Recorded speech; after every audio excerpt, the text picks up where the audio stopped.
चीन की तरफ से भी स्टेटमेंट आए थे कि भारत के साथ जो कर रहा है रूस वो गलत, माफ़ कीजिए, अमेरिका जो कर रहा है वो गलत है और हम भारत के सपोर्ट में हैं। तो कहीं न कहीं जब सुबह उठ के ट्रम्प, आई एम श्योर उस समय सोए होंगे ट्रम्प साहब। मुझे लगता है कि अगर आप मुझे ऑनेस्टली पूछो तो मैं आपको बताना चाहता हूँ, मेरे ख्याल से ट्रम्प साहब को कम से कम ज़्यादा नहीं तो 12 घंटे की नींद लेनी चाहिए। I agree. है ना? क्यों? उनसे ज़्यादा दूसरों के लिए ज़रूरी है कि वो 12 घंटे सोए। कई बार डॉक्टर बोलता है ना, आपकी हेल्थ के लिए जरूरी कि आप कम से कम 8 घंटे की एक साउंड स्लीप लें, 10 घंटे की लें, 6 घंटे की लें। हम आपको 4 घंटे एक्स्ट्रा देते हैं। हाँ, मैं कहूँगा हम सबकी सेहत के लिए जरूरी है कि ट्रम्प साहब 12 घंटे सोए, अच्छी वाली गहरी नींद लें, जिसमें कहीं कोई दुनिया भर में कुछ हो भी जाए तो वही लेना, ऐसा इस तरह की नींद चाहिए। तो ट्रम्प साहब जब उठेंगे तब देखेंगे, अच्छा चीन ने भी भारत का साथ देने की बात कही, ये तो बड़े दुश्मन थे दोनों, दुश्मन का दुश्मन दोस्त बन गया। ये ऐसे ख्याल तो आएंगे उनके मन में। ये भी थोड़े तनाव बढ़ाने वाले हैं। भले ही हमें अच्छा लग रहा हो कि चीन हमारे साथ आ रहा है, लेकिन हमें भी पता है इससे बात बढ़ने वाली, कम नहीं होने वाली। करेक्ट, ये एक और चीज़ है। इसके अलावा वीकेंड है और वीकेंड पे हमेशा डर रहता है कि अगले 2-2.5 दिनों में, 2.5 दिन से मेरा मतलब शुक्रवार की दोपहर से लेकर सोमवार की सुबह तक, पता नहीं भाई साहब क्या बोलेंगे, क्या करेंगे, कितनी बार स्टेटमेंट देंगे, बदलेंगे, अच्छा देंगे, खराब देंगे, यू नेवर नो। वो एक वीकेंड का डर है। ये तो हो गई बातें सेंटीमेंट के लिहाज से। अब मार्केट के इंटरनल के हिसाब से देखें तो रिटेल इन्वेस्टर्स का कोई खरीदारी का मन नहीं है, सब पैक है एकदम। जो पुराने शेयर पड़े वो बिके तो नया ले, है ना? जब तक वो ना बिके तब तक क्या नया ले। तो रिटेल इन्वेस्टर कोई खरीदारी के मूड में है नहीं। रहा सवाल घरेलू फंड्स का, वो खरीदना भी चाहते तो उनका मूड पूरी तरह से क्या खरीदना रहेगा, जहाँ एफआईज बेचे हो, लार्ज कैप और लिक्विड शेयर, वहीं खरीदना है। उनका मन मिड कैप और स्मॉल कैप खरीदने का है ही नहीं, क्योंकि पता है इनको कोई लेने वाला तो है नहीं, तो बेहतर है इनको बाद में खरीदेंगे आराम से। और यही वजह कि आप देखिए मिड कैप स्मॉल कैप शेयरों में गिरावट भी आज ज़्यादा है फिर से।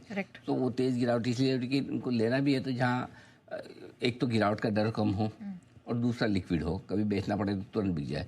सो इसलिए ब्रॉडर मार्केट भी आज आपके ज़्यादा ख़राब दिख रहे हैं। ऑलराइट, चलिए, तो ये तो कुछ प्रमुख कारण रहे, लेकिन सर 24,450 के नीचे आ गया, लेकिन क्लोजिंग में बचा पाएगा निफ्टी? देखो अभी 24,450 और कल का लो 24,350, इसी के बीच में निफ्टी का आखिरी और बड़ा और मजबूत सपोर्ट रेंज है, जहाँ पे आप आ गए 24,350, 24,450, ठीक है। बैंक निफ्टी पर सिमिलरली 54,950, 55,000 के आसपास स्ट्रॉन्ग सपोर्ट जोन है। ये दो लेवल है सपोर्ट के लिहाज से, ठीक है। अब अगर निफ्टी आज 24,350 और बैंक निफ्टी 54,950 के नीचे बंद होता है तो अगले हफ्ते भी गिरावट बढ़ने का खतरा आपका रहेगा। मेरे ख्याल से अंश चेक करके बताएंगे, शायद ये 6ठी वीकली क्लोजिंग होगी आज हमारी। अगर आज हम बाजार में नेगेटिव बंद होते हैं इस शुक्रवार को, मेरे ख्याल से हफ्ते दर हफ्ते ये शायद लगातार 6ठा हफ्ता जाएगा जब हम नेगेटिव बंद हो रहे होंगे लंबे समय के बाद। अब आइए रिकवरी में कितना जा सकते हैं। आप बोलोगे रिकवरी की कौन बात कर रहा है, बिलिंग कर लेनी चाहिए, बात करने में हर्ज नहीं। भले आज वीकली एक्सपायरी का दिन नहीं है, लेकिन कल के सेशन से अगर थोड़ा तैयारी तो रखें। रिकवरी आए ना आए इसकी मर्जी, आए तो हमारी तैयारी होनी चाहिए। रिकवरी में माउंट एवरेस्ट कहाँ है, 24,600 675 की रेंज में माउंट एवरेस्ट है, और ऊपर में बैंक निफ्टी पर 55,500 55,600 की रेंज में, 650 की रेंज में माउंट एवरेस्ट है, उसको पार करना होगा, बहुत मुश्किल।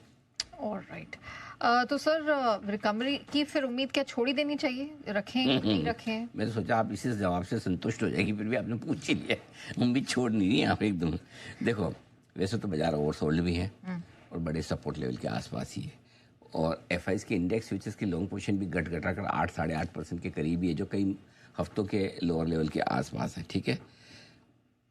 इसलिए रिकवरी की उम्मीद रखने में हर्ज नहीं, उम्मीद तो रख सकते हो, उम्मीद रखने के लिए मैं मना नहीं करता बिल्कुल भी। लेकिन रिकवरी आएगी नहीं आएगी, क्योंकि सेंटीमेंट बाजार का इस वक्त बहुत कमज़ोर है, खरीदने का मूड है। और अगर समझो आप अपने खरीदारी का डिसीजन पोस्टपोन करते हैं, रिजल्ट वाले शेयरों को छोड़ दें, रिजल्ट वाले तो अपनी जगह है, बट अदरवाइज समझो आपका कल खरीदने का मन था, कल आपने नहीं खरीदा तो आज सस्ता मिल ही रहा है, पिछले हफ्ते नहीं खरीदा तो इस हफ्ते सस्ता मिल रहा है, और ये भरोसा पूरा रहता आज नहीं लेंगे सोमवार को शायद और सस्ता मिले, तो उस चक्कर में बायर अपना डिसीजन पोस्टपोन करता जाता है।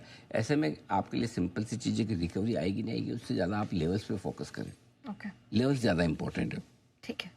याद रहे रिकवरी में जो भी पहला उछाल आएगा उसको बेचा ही जाएगा। जैसे कल आपको 24,600 650 मिला, तब भी हमारी राय ये थी खाली करना चाहिए, हल्का करना चाहिए एक बार, और अभी भी हम खतरे से बाहर नहीं निकले। आज देख लीजिए वापस वहीं पहुंच गए, कल क्लोजिंग में अपनी बात ही होती है, खतरे से बाहर निकले नहीं है, इस रिकवरी में वो दम नहीं है जो आप देखना चाहते हैं। सिमिलरली अब भी जब भी आपको रिकवरी मिलेगी तो एक वजह से थोड़ा ओवरसोल्ड है बाजार, उसमें कोई गलत नहीं है, और आए रिकवरी तो उसमें आप हल्का करने की कोशिश कीजिए, और अगर आखिरी घंटे में अभी बचे हुए समय में कोई रिकवरी आती तो उसमें आपको पोजीशन हल्की ही करनी है, बहुत क्लैरिटी के साथ है।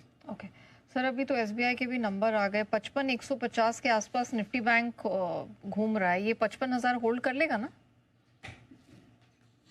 उम्मीद तो है, अच्छा, बहुत मजबूत सपोर्ट के आसपास है बैंक निफ्टी, और मुझे लगता है कि होल्ड करना चाहिए। आज की बैंक निफ्टी की क्लोजिंग मेक और ब्रेक वाली हो सकती है। अच्छा, मेक वाली हो ना हो, ब्रेक वाली तो जरूर हो सकती है। अगर 55,000 के नीचे बंद हुए तो आप नीचे का रास्ता तो खोल ही रहे हैं, और स्पेशली पॉलिसी के बाद और एसबीआई के रिजल्ट के बाद अगर बैंक निफ्टी घटता है और 55,000 के नीचे बंद होता है तो मतलब इसकी लाइफ में समस्याएं और भी बहुत सारी हैं। सिर्फ पॉलिसी और एसबीआई नहीं था, मतलब इसकी अपनी खुद की प्रॉब्लम और क्रिएट की हुई बहुत सारी। तो इसलिए बैंक निफ्टी को आज ढंग की क्लोजिंग देना बहुत ज़रूरी है, जो ख़राब ना हो, कम से कम 55,150 के नीचे ना हो, वो बेहतर है। इसलिए मेरा ये मानना है कि थोड़ी रिकवरी, थोड़ी मजबूती बैंक निफ्टी में आनी चाहिए। एसबीआई के रिजल्ट के बाद कम से कम ये भरोसा रख सकते हैं कि एसबीआई और बैंक निफ्टी टूटेगा नहीं।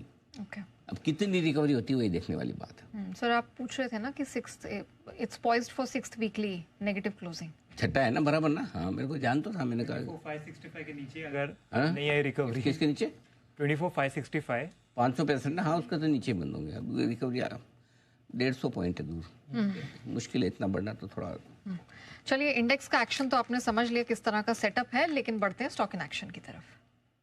सर हमारे मार्केट में प्रेशर बढ़ा है, लेकिन डाउ फ्यूचर्स 70 पॉइंट ऊपर है इस समय। नास्डैक फ्यूचर्स में भी हम तकरीबन उतने ही 70 पॉइंट्स की स्ट्रेंथ के साथ कारोबार होता हुआ देख रहे हैं। यूरोप के मार्केट सब लाल से हरे निशान की तरफ चले गए हैं। कच्चा तेल $66 के पास है और रुपया थोड़ा स्ट्रेंथन होकर क्लोजिंग की तरफ जा रहा है। नहीं जी, देखिए क्लोजिंग तो बहुत खराब हो रही है वीकली, और वीक के लोएस्ट लेवल के आसपास क्लोजिंग होती दिख रही है, कल के लोएस्ट लेवल के आसपास भी क्लोजिंग होती दिख रही है। तो तकनीकी तौर से भी खराब है, सेंटीमेंट के लिहाज से भी खराब है, वीकली क्लोजिंग के लिहाज से भी खराब है, क्योंकि आप 24,350 के आसपास बंद हो रहे हैं निफ्टी पर, 54,975, 55,000 के नीचे बंद हो रहे हैं निफ्टी पर, बैंक निफ्टी पर, और निफ्टी पर 24,350 के आसपास। और आप देखिए 3 महीनों के निचले स्तरों पर जाकर बंद होते हुए दिख रहे हैं, तो ये नेचुरली खराब क्लोजिंग है। मिड कैप शेयरों में देखिए तेज़ गिरावट होती दिखी, 56,500 के आसपास का जो बार बार सपोर्ट ले रहा था पिछले 10 दिन से, वो आज अच्छे से तोड़ दिया है, और स्मॉल कैप इंडेक्स भी अब करीबन 1.5% नीचे। सो इफेक्टिवली सिंपल सी चीज़ है कि अब ये 23,900 24,000 का रास्ता खोल रहा है। फिर वीकेंड सेशन तो है ही। अब एक ही चीज़ है जो शायद बचा है, वो उम्मीद, और उम्मीद ये हो सकती है कि टैरिफ वाली चीज़ों को लेकर कहीं कोई पॉजिटिव खबर आ जाए, तब तो एक अलग बात है, वो आपको शॉर्ट कवरिंग करवा दे या कुछ ऊपर गैप दे दे कल परसों कभी भी, आई मीन मंडे ट्यूजडे को। अदरवाइज तो 23,900 24,000 की तरफ मार्केट ये बढ़ सकता है जिस हिसाब से आज की क्लोजिंग है। वैसे ये कि क्लोजिंग ऐसी लेवल पे हो रही जो एकदम बिल्कुल वही पॉइंट है जो लोएस्ट कल के थे। अगर यहाँ से समझिए निफ्टी 24,300 पे होता है या बैंक निफ्टी 54,850 900 पे होता, तो आप एक निर्णायक तौर पर उसको तोड़ देते हैं, क्योंकि एवरेज क्लोजिंग जो बन के आएगी बिल्कुल उसी लेवल के आसपास आएगी जो कल के लो है। तो शायद एक तरह से आप और एक दिन मंडे देखना चाहें कि भाई 2 दिन, क्योंकि इस लेवल पे लॉन्ग और शॉर्ट की रिस्क दोनों की बराबर है। जो शॉर्ट करना चाहता है वो भी ये सोचेगा कि ऊपर आए फिर शॉर्ट करूं तो बेहतर है, और जो लॉन्ग करना चाहता है वो भी ये देखना चाहता है कि और ना गिरे, कहीं पता चला मंडे को सीधा ही 50 नीचे खुल गया निफ्टी पे, 200 नीचे खुल गया बैंक निफ्टी पे गया। सो मेरा ये समझना बेहतर यही कि आप वीकेंड पर अपनी पोजीशन को हेज करके चलें। अगर आप निफ्टी पर हैं तो 24,200 का पुट होना चाहिए आपके पास में लॉन्ग पोजीशन पर, शॉर्ट है तो 24,500 का कॉल ऑप्शन रख सकते हैं। बैंक निफ्टी का जहाँ तक सवाल है 54,800 का बिल्कुल नज़दीक का ही पुट ऑप्शन रखिए, पुट ऑप्शन ज़्यादा दूर का मत लीजिए, क्योंकि आप ऑलरेडी ख़राब क्लोजिंग देख रहे हैं। शॉर्ट अगर हैं तो आप 55,300 या फिर 55,500 का एक कॉल ऑप्शन खरीद के रख सकते हैं। नई पोजीशन सोमवार के दिन बनाएं। ऑलराइट, चलिए, तो फिलहाल ये राय बनती हुई, क्योंकि मार्केट में थोड़ा प्रेशर ज़्यादा बढ़ा है, लेकिन कुछ